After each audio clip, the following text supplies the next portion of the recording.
அனைவருக்கும் வணக்கம். இது நம்முடைய காற்றோடு பேச. இன்னைக்கு நாம பார்க்க போறது திருவெம்பாவையின் பாடல் 9.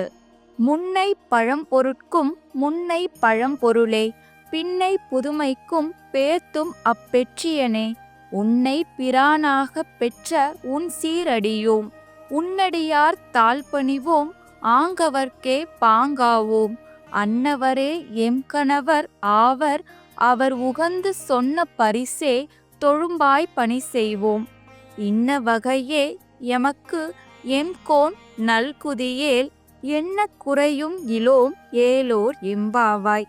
இப்பாடலின் பொருளாவது, கோடி வருஷங்களுக்கு முற்பட்ட பழமையான பொருள் இது என்று சொல்லப்படும் பொருட்களுக்கு எல்லாம் பழமையானவனே, இன்னும் லட்சம் ஆண்டுகள் கழித்து இப்படிதான் இருக்கும் இந்த உலகம் என்று கணிக்கப்படும் புதுமைக்கெல்லாம் புதுமையான சிவனே, உன்னை தலைவனாக கொண்ட நாங்கள் உனது அடியார்களுக்கு மட்டுமே பணிவோம், அவர்களுக்கே தொண்டும் செய்வோம்.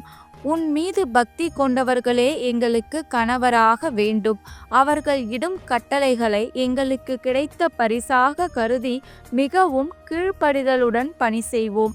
இந்த பிரார்த்தனையை மட்டும் நீ ஏற்றுக்கொண்டால் எங்களுக்கு எந்த குறையும் இல்லை என்ற நிலையை பெறுவோம்.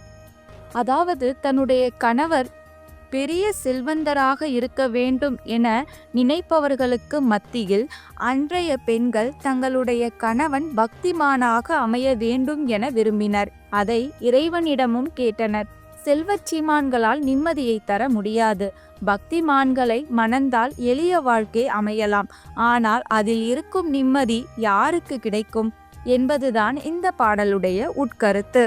இந்த வீடியோ உங்களுக்கு பிடிச்சிருந்தது அப்படின்னா லைக், கமெண்ட் மற்றும் ஷேர் பண்ணுங்க. மேலும் இது போன்ற வீடியோக்களுக்கு நம்மளோட காற்றோடு பேசு யூடியூப் சேனலை சப்ஸ்கிரைப் பண்ண மறந்துடாதீங்க. திருவெம்பாவையின் பாடல் 10 அடுத்த வீடியோல பார்க்கலாம். நன்றி, வணக்கம், பாய் பாய்.